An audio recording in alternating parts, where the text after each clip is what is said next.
கிறிஸ்துவுக்குள் மிகவும் பிரியமான தெய்வ பிள்ளைகளை, பரலோகமன்னா நிகழ்ச்சியின் மூலம் உங்களை சந்திப்பதில் என் இருதயம் கர்த்தருக்குள் மிகுந்த மகிழ்ச்சி அடைகிறது. உங்கள் எல்லாரையும் இயேசு கிறிஸ்துவின் இன்ப நாமத்தில் என் அன்பின் வாழ்த்துக்கள். இன்றைய பரலோகமன்னா கலங்காதே வெற்றி உண்டு. என் அன்பு தெய்வ பிள்ளைகளை, இன்றைக்கி நம்ம ஒவ்வொருடைய வாழ்க்கையையும் கலங்க பண்ணுகிற தோல்வி, கலங்க பண்ணுகிற பிரச்சனைகள், கலங்க பண்ணுகிற மனிதர்கள், கலங்க பண்ணுகிறது சத்துருவின் கிரியைகள், எத்தை குறித்தும் நீங்கள் கலங்க வேண்டியதில்லை. நிச்சயமாக வெற்றி உண்டு. யோசுவா என்கிற தெய்வ மனிதருக்கு விரோதமாக ஆயி பட்டணத்திற்கு சென்றார்கள். அங்கு ஒரு பெரிய தோல்வியை சந்தித்தார்கள். இப்பொழுது யோசுவா மிகவும் கலங்கி தரையில் விழுந்து முகம் குப்புற கதறுகிறான். சட்டைகள் ஆடைகளை எல்லாம் கிழித்து. ஆனால் கர்த்தர் யோசுவாவை பலப்படுத்தினார். யோசுவாவின் புத்தகம் 8வது அதிகாரம் 1 வசனம், எலும்பு மறுபடியும் போ, நான் உனக்கு ஜெயத்தை கொடுப்பேன். கலக்கத்தை ஜெயமாய் மாற்றின தேவன் உங்கள் வாழ்க்கையில் இருக்கிற கலக்கத்தையும் ஜெயமாய் மாற்றுவா. கிறிஸ்துவுக்குள் மிகவும் பிரியமான தெய்வ பிள்ளைகளே, இன்னைக்கு நம்மளை கலங்க பண்ணுகிற பொல்லாத அசுத்த ஆவியின் கிரியைகளை கர்த்தர் அழித்து போடுவேன் என்று கர்த்தர் வாக்கு கொடுக்கிறார். வேதம் சொல்லுகிறது, 1 சாமுவேலின் புத்தகம் 16வது அதிகாரம் 14, 15 வசனத்தை நீங்கள் வாசித்து பார்த்தீங்கன்னா, தேவனால் விடப்பட்ட ஒரு பொல்லாத ஆவி சவுலை கலங்க பண்ணினது. ஆகையால் சவுளுடைய வீரர்கள் சொல்லுகிறார்கள் ராஜாவை பார்த்து, ஒரு பொல்லாத ஆவி உங்களை கலங்க பண்ணுகிறது, இது நிமித்தமாய் நீ கலங்குகிறீர்.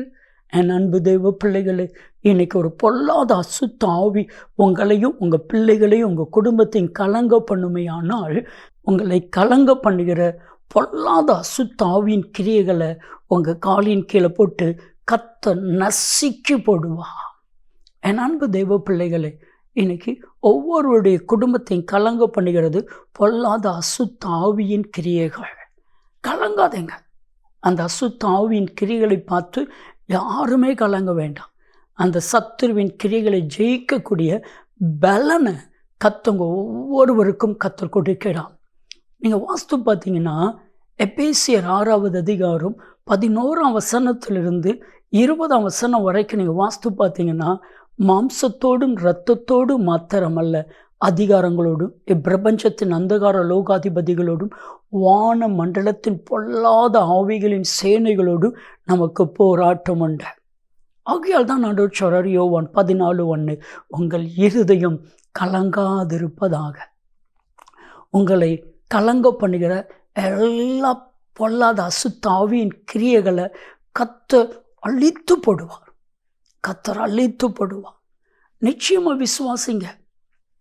உங்களை கலங்க பண்ணுகிற எசேபேலின் ஆவி, பூமியில் எசேபேலுங்கிற ஒரு கொடிய மனுஷி, அவளுக்குள்ள ஒரு எசேபேலின் ஆவி இருந்தது. அவள் தேவனால் பயன்படுத்தப்பட்ட தெய்வ மனிதனாகிய எலியாவை பார்த்து சொன்னான், நாளைக்கு இதே நேரத்தில் உன்னுடைய ஜீவன் உம்மை விட்டு போகும். எலியா கலங்கி விட்டான். ஆனால் தெய்வதூதன் கடந்து வந்து, நீங்கள் வாஸ்து பார்த்தீங்கன்னா 1 ராஜாக்கள் 19வது அதிகாரம் 5ஆம் வசனத்தையும் 7ஆம் வசனத்தையும் வாஸ்து பாருங்க. சூறை செடிக்கில் கலங்கி போய் படுத்து கிடக்கிறான். கர்த்தருடைய தூதன் தட்டி எழுப்பி, நீ போக வேண்டிய தூரம் வெகு தூரம், எலும்பு. கலக்கத்தை மாற்றினான். இன்றைக்கும் உங்களுக்கு வெற்றி நிச்சயம். கலங்காதீங்க. ஜெபிக்கலாமா?